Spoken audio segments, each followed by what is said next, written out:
Rest in piece. O my God, یہ جملہ آپ کے لیے ہرگز نہیں ہے. آج ہماری سوسائٹی میں یہ جملہ عام استعمال کیا جا رہا ہے، ریسٹ ان پیس. کیا یہ جملہ ہمیں ہر شخص کے لیے استعمال کرنے کی اجازت ہے؟ اس کا اوریجن کیا ہے، اس کی ہسٹری کیا ہے، یہ کہاں سے سٹارٹ ہوا، بائبل مقدس اس کے بارے میں کیا کہتی ہے؟ آئیے ان تمام باتوں پر ہم اس کو مل کر سیکھیں گے. یہ لاطینی زبان کا لفظ ہے، اس کی اوریجن لاطینی زبان کی ہے اور لاطینی زبان میں سے ریکوس کیٹ ان پیس کہا جاتا ہے. اور 8ویں صدی میں یہ مسیحی قبرستان میں مردوں کی قبروں پر ان کی کتبات کے طور پر لکھا جاتا تھا، اور پھر 18ویں صدی میں یہ عام طور پر استعمال ہونا شروع ہو گیا. اس کا استعمال وسیع ہو گیا، وائڈ ہو گیا، اور لوگ عام طور پر اسے ہر قبر پر کتبے کے طور پر، گریو سٹون کے طور پر لگانا یا لکھنا شروع ہو گئے. اور پھر 1613 میں پہلی بار اس کو ایبریویشن کے طور پر، اسے مخفف کے طور پر RIP استعمال کرنا شروع کیا، اور 1613 ہی میں اسے جو لاطینی زبان کا لفظ تھا اسے انگلش میں ٹرانسفر کیا گیا. اسے انگلش میں کہنا یا لکھنا وہ شروع کیا گیا. جیسے لاطینی زبان میں سے ریسکیوس کیٹ ان پیس کہا جاتا ہے، اسے انگلش زبان میں ریسٹ ان پیس کہنا وہ شروع کیا گیا. آئیے ہم اس بات پر سوچیں اور بات کریں کہ بائبل مقدس اس کے بارے میں کیا کہتی ہے. کیا یہ لفظ ہر شخص کے لیے استعمال کیا جا سکتا ہے؟ ہر شخص جو اس دنیا سے رحلت کر جاتا ہے، انتقال کر جاتا ہے اور اس کی موت ہو جاتی ہے، تو کیا یہ ہر شخص کے لیے استعمال کرنا واجب ہے؟ بائبل مقدس میں یسائی کی کتاب اس کا 57واں باب اور اس کی دوسری آیت میں یہ درج ہے، وہ سلامتی میں داخل ہوتا ہے. ایک راست باز آدمی، ایک ایماندار شخص، ہر ایک راست رو اپنے بستر پر آرام پائے گا. اور اسی طرح پھر لوکا کی انجیل اس کے دوسرے باب کی 29ویں آیت میں لکھا ہے، جہاں بزرگ شمعون جس کے ساتھ خدا نے یہ وعدہ کیا تھا کہ جب تک وہ یسوع مسیح کو دیکھ نہ لے وہ موت کا مزہ نہ چکھے گا. سو جب یسوع مسیح کو جب وہ 8 دن کے تھے اور یہودی شریعت کے مطابق انہیں ہیکل میں لے کر آئے گئے تاکہ ان کا نام رکھا جائے، ان کا ختنہ کیا جائے، اس موقع پر شمعون بزرگ نے مسیح کو اپنے ہاتھوں میں اٹھایا اور اس نے جو پہلے الفاظ لوکا کی انجیل اس کے دوسرے باب کی 29ویں آیت میں کہے وہ بڑے غور طلب ہے. لکھا ہے، اے مالک، اب تو اپنے غلام کو اپنے قول کے موافق سلامتی سے رخصت کرتا ہے.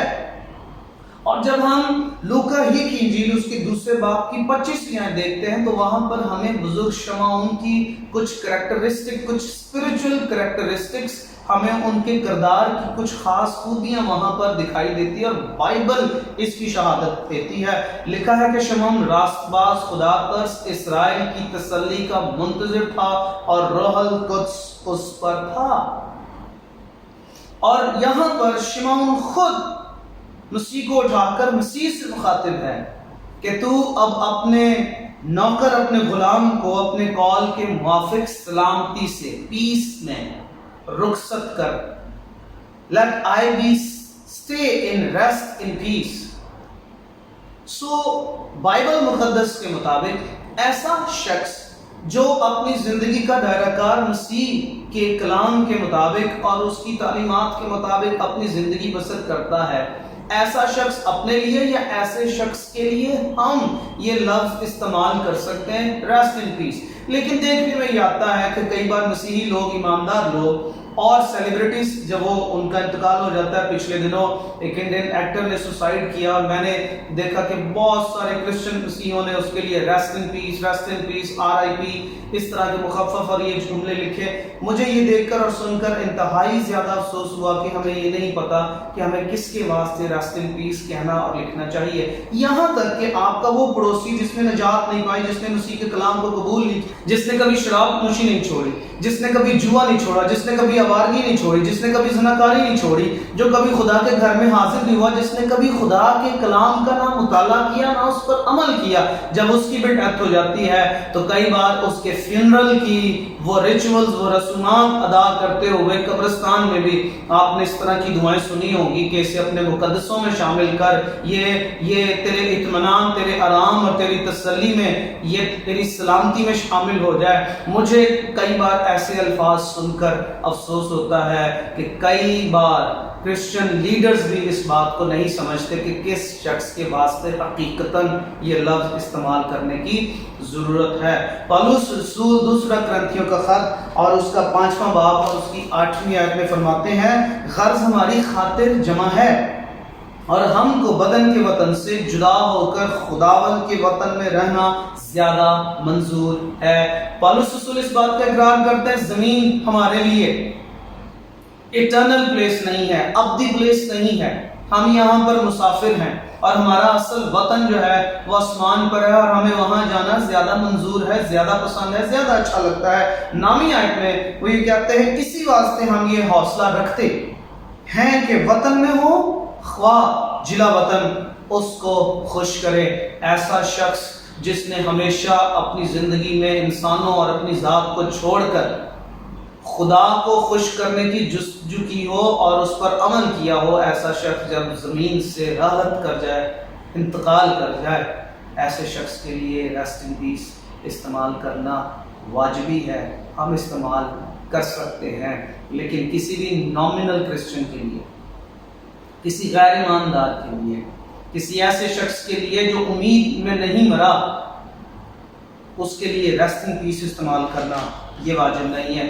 یسوع مسیح نے کہا، یوحنا کی انجیل اس کے 14ویں باب کی 6 آیت بہت مشہور ہے، مسیح نے کہا، راہ، حق اور زندگی میں ہوں، کوئی میرے وسیلے کے بغیر باپ کے پاس نہیں آتا۔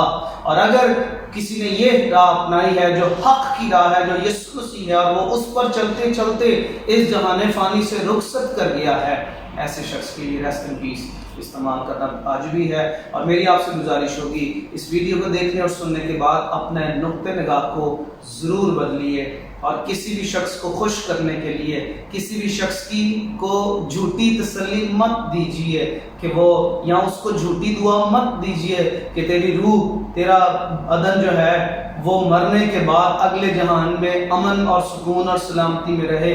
جب اس نے زمین پر رہ کے خدا کے کلام کی نافرمانی کی ہو اور وہ ہمیشہ اس کے خلاف چلا ہو، تو یہ کیسے ہو سکتا ہے کہ وہ پیس میں، وہ امن میں رہے؟